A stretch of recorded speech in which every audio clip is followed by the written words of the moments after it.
Sem atenção não existe vida, e muito menos estudos. Um dia desses eu estava no consultório, esperando por um raio-x, porque eu ia extrair os 4 sisos, e uma senhora estava ao meu lado, chamou no telão o nome dela e falou que ela deveria ir para a sala 1. A senhora em questão, ao invés de ir para a sala 1, estava desatenta no celular e quase que entrou na sala 2, que era uma sala que estavam realizando o raio-x naquele momento. Esse episódio, sem julgar a senhora em questão, me fez prestar atenção em como nós estamos desatentos. E quando eu digo nós, eu não estou dizendo vocês, eu estou me incluindo e por isso eu utilizo nós. Nós precisamos tomar muito cuidado com todos os recursos e com tudo que nós temos hoje, porque esses recursos que surgiram inicialmente para nos ajudar, eles podem acabar, na verdade, nos atrapalhando. E sem a atenção, que é algo fundamental, nós não conseguimos viver e não conseguimos estudar. Se você gostou desse tema, hoje eu vou falar a respeito dele, vou trazer o que algumas pessoas no ramo da educação dizem e aquilo que eu também acho a respeito do assunto. Mais uma vez estou aqui com o meu caderninho, vamos ao nosso vídeo de hoje. Bom, o primeiro ponto é que para que a gente desenvolva a capacidade de falar, a capacidade de conversar, nós precisamos de atenção. Aqueles que me acompanham há um pouco mais de tempo sabem que eu sou professora de alfabetização e de língua portuguesa. E sem a atenção, não existe aprendizado em nenhuma dessas áreas. As crianças pequenas precisam do contato dos pais, precisam da atenção dos pais e a linguagem das crianças vai ser formada a partir disso. Então, se você tem um filho de 3 anos, 2 anos, 1 ano, a linguagem dele vai ser formada pelo contato que ele tem com você. E eu noto que muitos pais erram nesse ponto porque acham que ouvir a linguagem na televisão e ter acesso a alguém conversando é a mesma coisa. E na verdade não é. Por quê? Porque se o seu filho conversa contigo e ele fala aua, por exemplo, ao invés de água, você que é pai, você que é mãe, você que é professor, pode corrigir e dizer, olha, não é aua, repete comigo, é água. E ele corrige contigo até que ele comece a falar corretamente. Mas quando você coloca o seu filho diante das telas, diante de desenhos, mesmo que esses desenhos se digam educativos, eles não têm a capacidade de dar feedback ao teu filho. Então, se o seu filho está ali aprendendo os números, por exemplo, vendo os números na televisão, ele pode receber informação, mas a televisão não tem a capacidade de dizer ao teu filho que o teu filho errou. Então, se aparece o número 5 na tela, por exemplo, e o teu filho diz 1, a televisão não tem capacidade nenhuma de dar feedback. E, sobretudo, a televisão, o celular, não tem a capacidade de dar afeto ao teu filho. Então, a televisão é algo bom? Sim, mas precisa ter uma mediação tua. Até mesmo a série que eu lancei aqui no canal de alfabetização e a série que eu estou lançando agora de poesia, ela não foi feita para você colocar o seu filho diante da tela e deixar que ele fique ali por horas e horas assistindo aqueles vídeos. Não, não é assim que acontece. Então você precisa sentar com ele, até naquelas séries, pausar, perguntar a ele qual é o som que a letra faz, corrigir caso ele erre.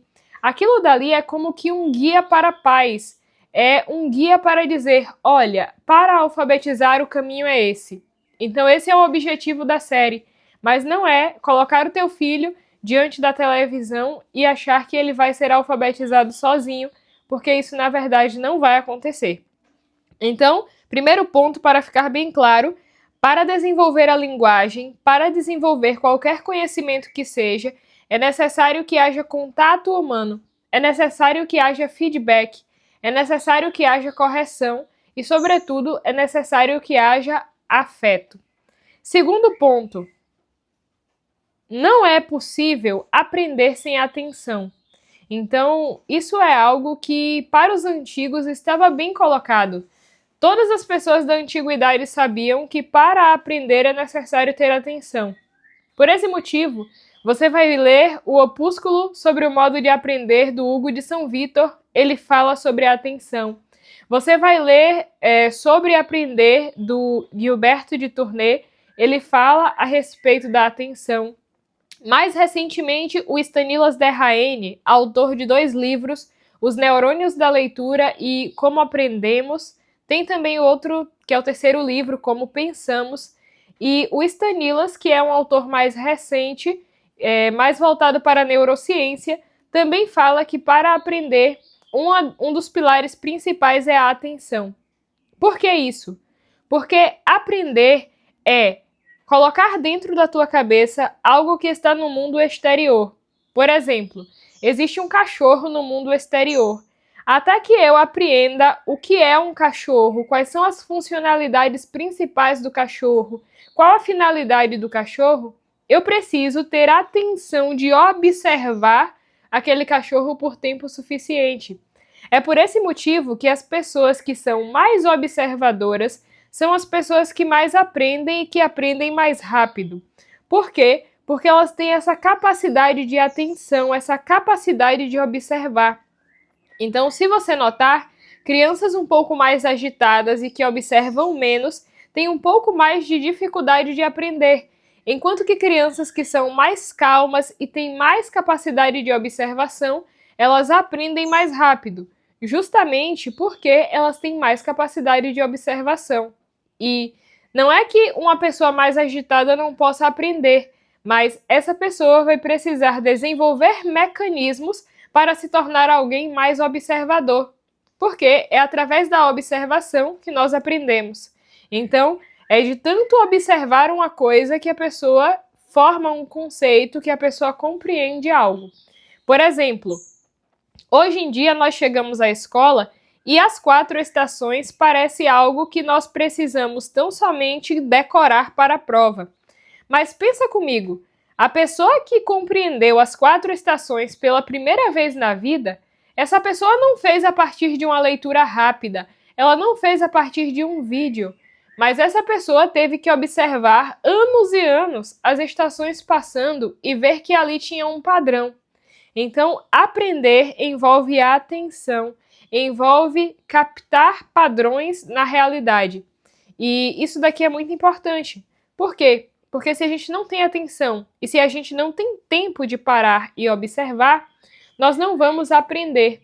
É claro que nós podemos decorar informações, é claro que nós podemos como que papaguear aquilo na prova, mas aquele aprendizado não estará internalizado em nós. Por quê?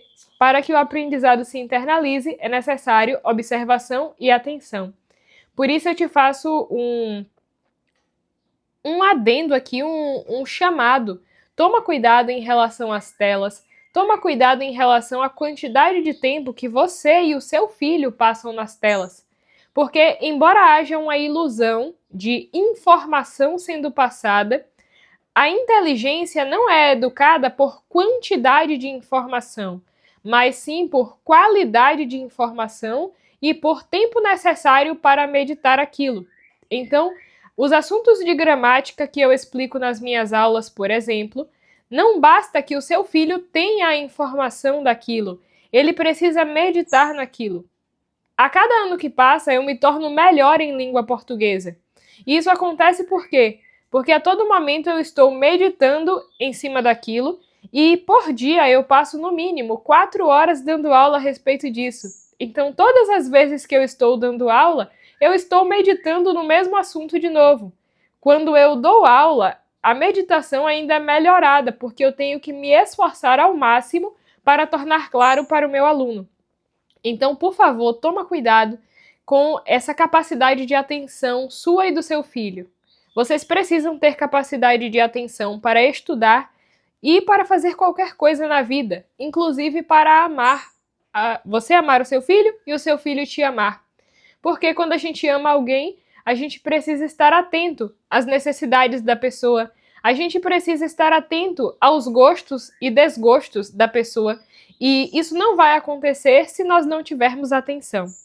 E por último, Um terceiro ponto: como resolver isso? Como melhorar a sua atenção e a atenção do seu filho? Eu vou te convidar aqui ao mínimo. Se você tem 10 minutos, ou se você não tem 10 minutos, por favor, arranje. Sente com seu filho 10 minutos, largue o celular, tanto você quanto ele, e dê atenção ao seu filho. Para isso, eu sugiro que você pegue livros para ler com ele. Porque no começo, se você sentar 10 minutos sem nada que te ajude a passar aqueles 10 minutos, pode ser que esse momento fique chato para você e para o seu filho. Infelizmente, muitos pais e muitos filhos perderam a capacidade de conversar entre si. Então, senta 10 minutos para fazer leitura em voz alta com o teu filho. Lá no meu Instagram e também por aqui eu dou indicações de livros. Então aqui eu deixo mais uma vez a indicação do Dr. Seuss, que é autor de livros como O Gatola da Cartola, A Guerra do Pão com Manteiga, Como o Grinch Roubou o Natal. Senta com teu filho 10 minutos, faz essa leitura com ele. Mas não uma leitura corrida, faz uma leitura conversando. No livro A Guerra do Pão com Manteiga, por exemplo, pergunta a ele de que lado ele está. Do lado que passa a manteiga embaixo do pão ou do lado que passa a manteiga em cima? Na leitura do Gatola da Cartola, para ler com ele, pergunta: o que você faria se você estivesse aqui na casa, chegasse um Gatola da Cartola da vida fazendo essas coisas, se ele soltasse 2 coisas em casa e bagunçasse tudo? E quando eu chegasse, meu filho, e te perguntasse o que aconteceu, você me contaria, sim ou não? Então faz desse momento um momento bom com teu filho, um momento de conversa, inclusive um momento para falar sobre os seus sentimentos, sobre os sentimentos dele, sobre os valores da sua família e sobre aquilo que é importante para você. Pois bem, esse foi o vídeo, eu espero que você tenha gostado, que você e o seu filho se tornem pessoas mais atentas, porque esse é o propósito desse vídeo e também o propósito do canal. Fazer com que você se eduque, consiga educar ao seu filho e que vocês deem o melhor de vocês na vida. Um forte abraço para vocês e até a próxima!